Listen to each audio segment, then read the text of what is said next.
Hello and welcome to episode 23 of the Build a Nation Challenge in Croatia with HNK Vukovar, which could be the final season. We might squeeze one more out, but we'll get to the end of season review and see where we go from there and what we're going to do as FM26 approaches very quickly. So I'll catch you shortly.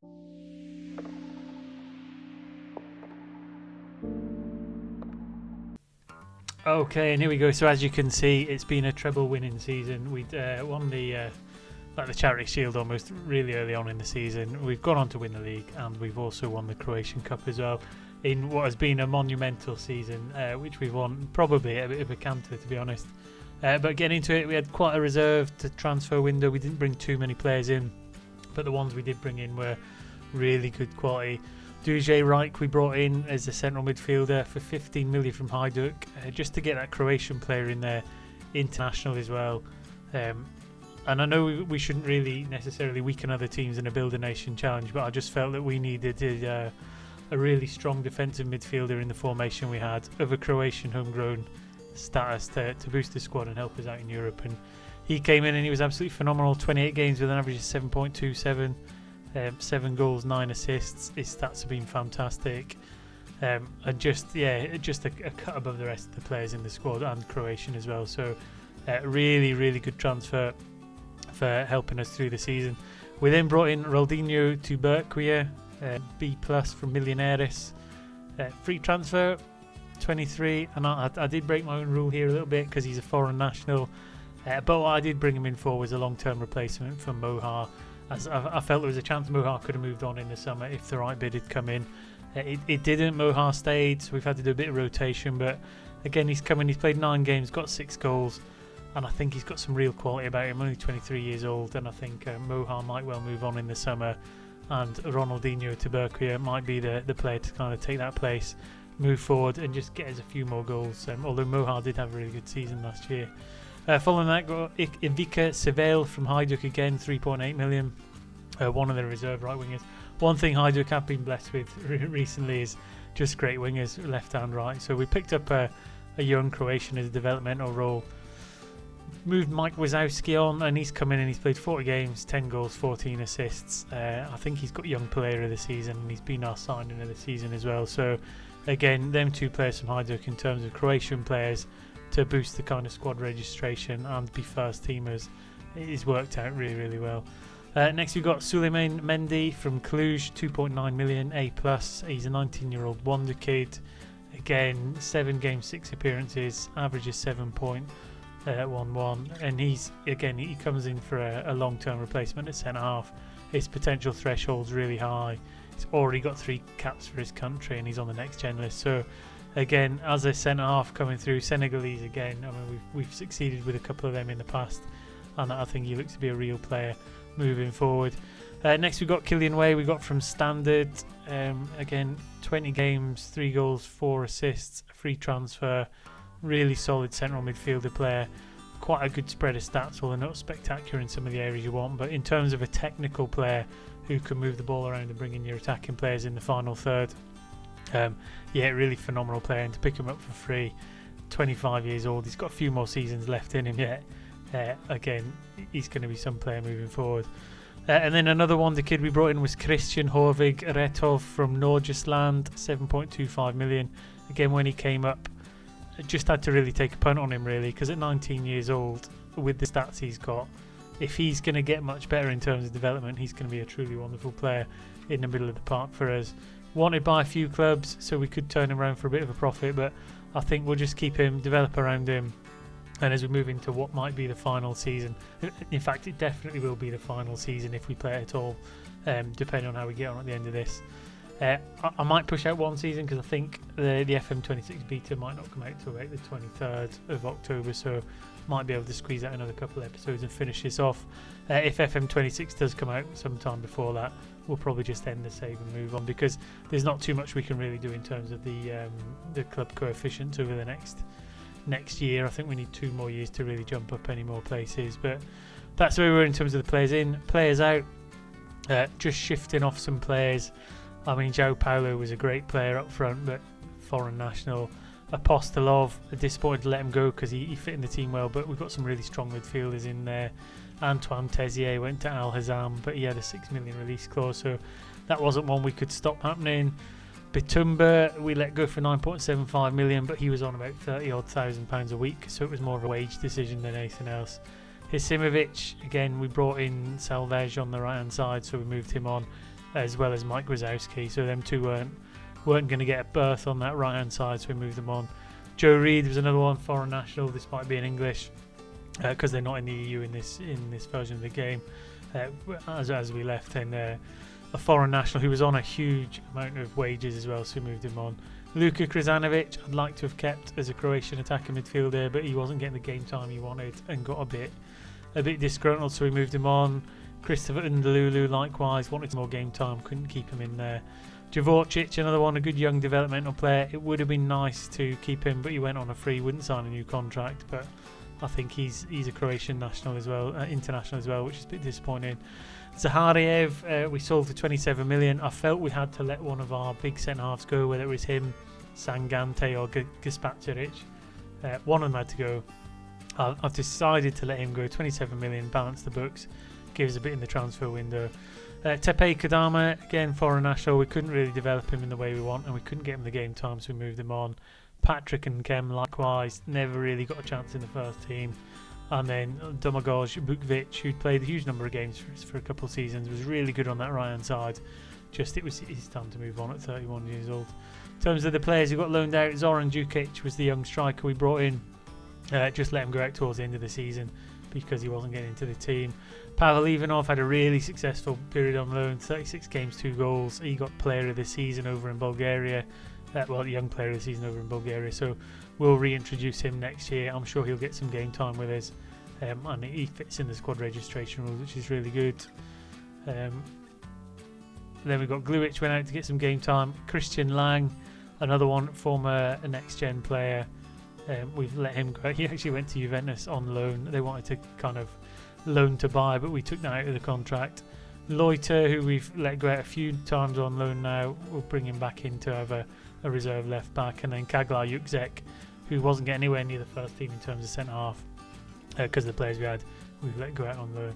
In terms of results, there you go. And I think the thing to note really with this is we had a goal difference of plus 69, which is a good 23 goals ahead of where Dynamo was. I know it was only 7 points in the end, but if you look at the form on the right hand side, apart from a couple slip-ups earlier on as we were playing in Europe, quite a comprehensive start to the season.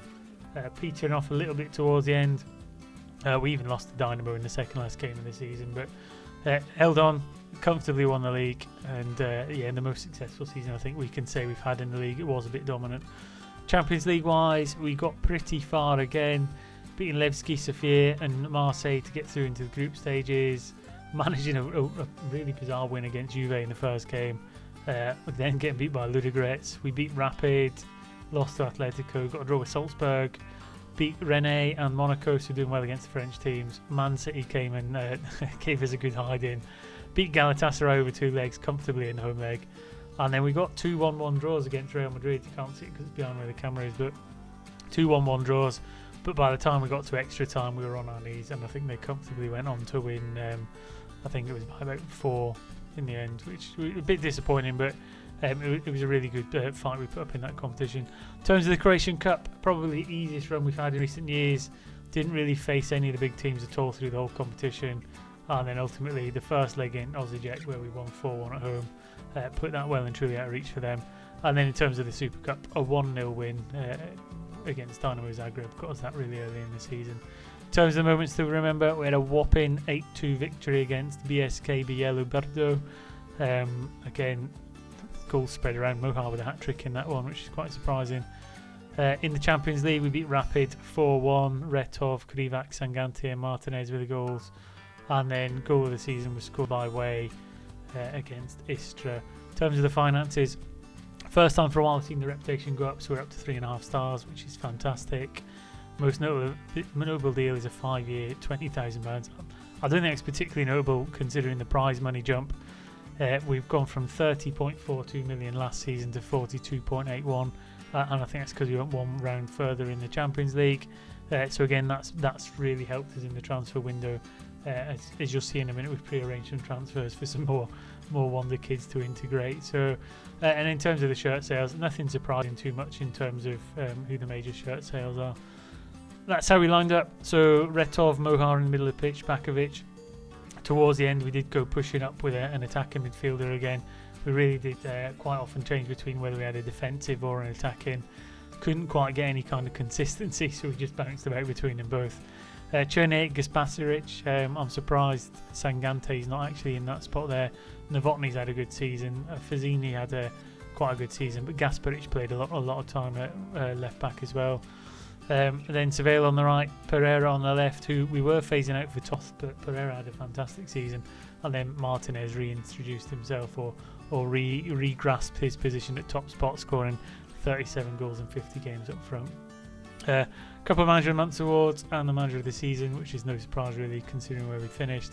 In terms of the club awards, Pereira with the best rating, Young Player of the Season Cherniak, Signing of the Season Seville, top goal scorer Martinez with a 37, Pereira with most assists. In terms of the competition awards, Pereira got First League Player of the Year, top goal scorer was Martinez, and Young Player of the Season was Seville. And again, they've broke some of the records on the right hand side. Highest transfer fee paid was for Duje Reich, and then received 24.84 million for Zahariev, but that rises to 27. And then in terms of the manager timeline, a few little bits on here. It's quite a long one. Signed 4 high-profile players in there, which we've already seen. Investing in some potential. So Milan, Jelinak, which we'll go through in a minute, is another player who's coming in soon. Zahariev left for a significant figure. Receiving 58 million total was quite a benefit to us as well in terms of rotating some of the squad around. Mendy, Retov and Lang were in the next gen list. Martinez scored a flurry of goals to become the First League champions. There you go, Player of the Year for Pereira, top goal scorer for Martinez. We got Manager of the Year, and then we got a total of up to 10 trophies now as well. So, all told, quite a consistent and solid season. What that means in terms of our coefficients is we are currently 8th, but we've scored a 74.6, which is going to jump us up to 7th ahead of Austria. And as I was talking about before, in terms of turning this round to get slightly higher on the table, I think we actually need 2 years to drop the 8.3 off. So this year we'll lose a 12, which is a little bit lower, so we might make some small gains in there. If we can get a good 21 or a 20-point season, we might be able to jump up a little bit, but I think significantly will be when that 8.3 slides off in 2 years' time, which we probably won't play through to. That would have been where we really could have started to challenge for that kind of 6th spot and then really look at pushing towards getting into the top 5. So I think we're making progress in the right direction. I think we've got to grips with trying to make us the dominant team in the league. Where I might struggle is I've just not got the experience of making the other teams around us that little bit better. I think I need to get some more wonder kids in and loan them to the clubs around us, make them a little bit better and a bit more competitive, certainly from the European competitions, and that would bump us up a little bit higher. But in terms of where we are and how we've done in the challenge so far, and the first time we've done Build a Nation, I think it's largely been a success, and we'll certainly see if we can go out for a bang in that final season. Finance wise, we're up to 57.7 million with a transfer budget of 12.147. In terms of the vision, everything's going well apart from developing the best youth system in the country, and that's despite getting all the best staff I can and increasing all the facilities. We just keep getting an absolute dog egg of a youth intake coming through. I think this year we've had 2 alright players coming through.